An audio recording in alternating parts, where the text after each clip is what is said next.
श्री राम कथा में आप सभी का बहुत बहुत स्वागत है। कथा में आज हम सुनाते हैं, लक्ष्मण जी ने शूर्पणखा की नाक काट ली है। शूर्पणखा क्रोधित होते हुए अपने मौसेरे भाई खर और दूषण के पास जाती है। बहुत क्रोधित है। इधर क्या होता है, खर और दूषण जो हैं दोनों शराब में डूबे हुए हैं, झूम रहे हैं।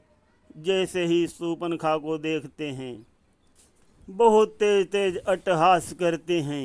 ये देख कर के शूर्पणखा नाराज होती है और कहती है कि अरे मूर्खों, तुम्हें दारू पीना सूझ रहा है और तुम लोगों को अपनी बहन का हाल दिखाई नहीं दे रहा है। खर और दूषण नहीं जान पाए कि क्या हुआ है। तो दूषण कहता है कि अरे बहन, क्या बात है। तब तक और लोग आते हैं, कहते हैं कि अरे मौसी क्या सूचना लाई है। कहीं कोई राक्षस कहता है कि बुआ इतनी अकुलाई क्यों है। कभी कोई कहता है ताई तुम्हारा बोल कुछ भारी क्यों लगता है। शूर्पणखा सिर पीट कर रोते हुए चिल्लाती है, अरे तुम सब लोगों का बुरा हो जाए, तुम्हें मजाक सूझ रही है और मेरी जान पर पड़ी हुई है। शूर्पणखा की बात को सुनकर खरदूषण के होश उड़ जाते हैं। अपनी नज़र शूर्पणखा पर डालते हैं तो देखते हैं कि शूर्पणखा की बहुत बुरी दशा है। क्रोधित होकर कहते हैं, ये बहन, ये तुम्हारी हालत किसने की है, किसको मौत खींच करके लाई है। उनकी बातों को सुनकर शूर्पणखा भी क्रोध से कहती है कि अरे नादानों, मेरी हालत को देखो और पहचानो कि ये क्या मेरा हाल है, जिसके ऐसे बलवान भाई और भतीजे हों। उसकी तरफ देखने की भी हिम्मत हो सकती है क्या भैया, किंतु आज हो गई है हिम्मत।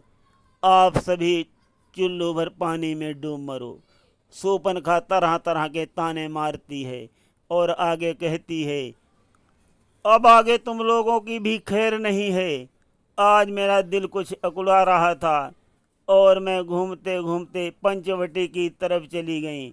वहाँ एक कुटिया में दो राजकुमार एक सुंदर नारी के साथ में रहते हैं और उनका छोटा भाई जो है उसने मुझे देख करके मेरे साथ कुछ छल करना चाहा और मैंने सोचा कि ये तो तुम्हारे कुल में दाग लग जाएगा और मैंने उसका विरोध किया। इस पर वो छोटे राजकुमार ने मेरी ये हालत बना दी। अब मैं क्या करूं। और शूर्पणखा बिलख बिलख करके रो रही है खरदूषण के आगे। शूर्पणखा की ये बात को सुनकर खर और दूषण ने क्रोधित होकर चौंकते हुए कहा, अरे मेरी सीमा में ही रह करके और मेरे साथ ही अन्याय, कौन है ऐसा, कौन है ऐसा, उसके खून से तुम्हारा बदला लिया जाएगा, निश्चिंत रहो। खर और दूषण की बातों को सुनकर शूर्पणखा बहुत प्रसन्न होती है और कहती है कि हाँ भैया, ऐसा ही होना चाहिए। उनसे ऐसा बदला लो जो उनको युग युग तक याद रहे। शूर्पणखा की बातों को सुनकर खर और दूषण सेनापति को आदेश देते हैं कि सेना को तैयार करो और पंचवटी की तरफ कूच करो। खर और दूषण की बातों को सुनकर सेनापति सेना को तैयार करता है और पंचवटी की तरफ सेना कूच कर देती है। श्री राम जी सीता जी के साथ बैठे हुए हैं। आसमान में धूल उड़ती देख करके लक्ष्मण से कहा कि लगता है असुरगण लड़ने के लिए आ रहे हैं। तुम सीता को लेकर के कुटिया के अंदर जाओ और मैं इनको संभालूंगा। श्री राम की बातों को सुनकर लक्ष्मण जी ने कहा, भैया मैं तुम्हें अकेले छोड़ करके नहीं जाऊंगा।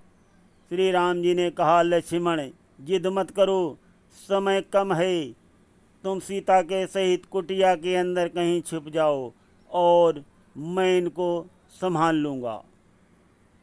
श्री राम की आज्ञा को सुनकर लक्ष्मण जी शीश झुकाकर कहते हैं, जो आज्ञा भैया, और सीता जी को सुरक्षित स्थान पर ले जाते हैं।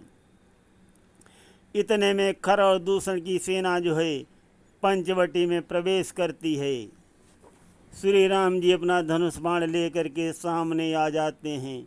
उनको देख करके खर और दूषण क्रोधित होकर के कहता है, कौन हो तुम, कौन हो तुम और यहाँ किस लिए आए हो?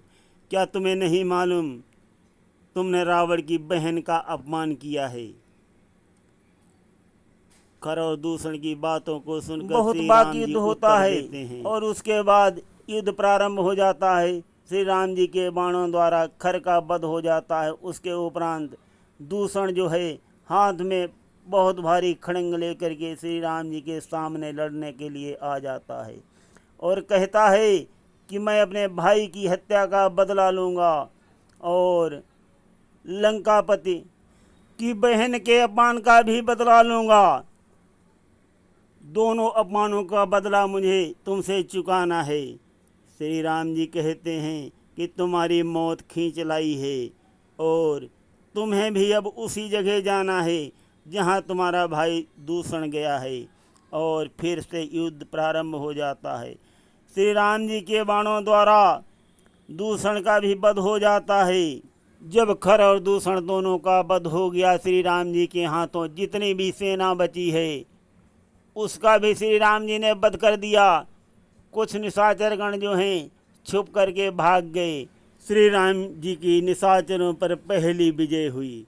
जब रघुनाथ समर रिपु जीते, सुर नर मुनि सब के भय बीते, तब लक्ष्मण सीतई लई आए, प्रभुपद सरिस हरसि उर लाए।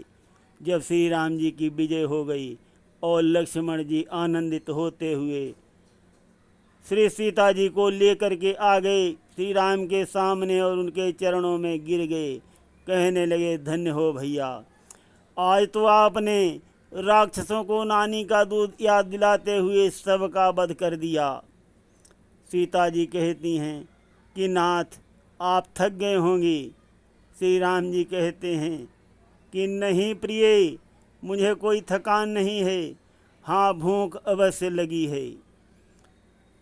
श्री राम की बात को सुनकर सीता जी कहती हैं कि स्वामी, मैं अभी आपके लिए कंदमूल फल तोड़ करके लाती हूँ। सीता जी की बात को सुनकर लक्ष्मण जी आगे आकर सिर झुका करके कहते हैं कि भाभी माँ, मेरे होते हुए आप क्यों फल लेने जाएंगी? मैं अभी जाता हूँ वन को और कंदमूल फल ले करके आता हूँ। लक्ष्मण गए बनहि जब लेन मूल फल कंद, जनक सुतासन बोले बिहसी कृपा सुख कंद। जब लक्ष्मण जी वन को कंदमूल फल लेने चले गए तब श्री राम जी ने सीता जी को समझाया और कहा कि जब लग मैं निशाचरों का नाश करूं तब तक तुमको अग्नि में वास करना होगा। इन राक्षसों के नाश के लिए एक विचित्र लीला मुझे दिखानी पड़ेगी। इनके नाश होने तक तुम अग्नि में प्रवेश कर जाओ। श्री राम जी की बात को सुनकर सीता जी ने सिर झुकाकर कहा, जो आज्ञानाथ। और ये कह कर के सीता माँ जो हैं अग्नि में प्रवेश कर गईं। मायावी सीता जो हैं वो प्रकट हो गईं। लक्ष्मण हो ये मरम न जाना, जो कुछ चरित रचा भगवाना। तो साथियों, इस प्रकार शूर्पणखा के बहकाने पर खर और दूषण का श्री राम जी के द्वारा वध कर दिया गया।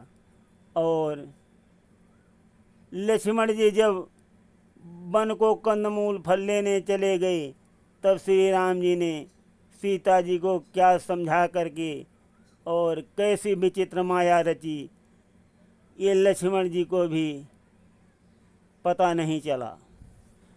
और अब आज हम प्रसंग को यहीं पर विश्राम देते हैं। आगे जो भी होगा वो हम अगले प्रसंग में सुनाते रहेंगे। सुनते रहिए गिरीश आध्यात्मिक डरी में श्री राम कथा। धन्यवाद।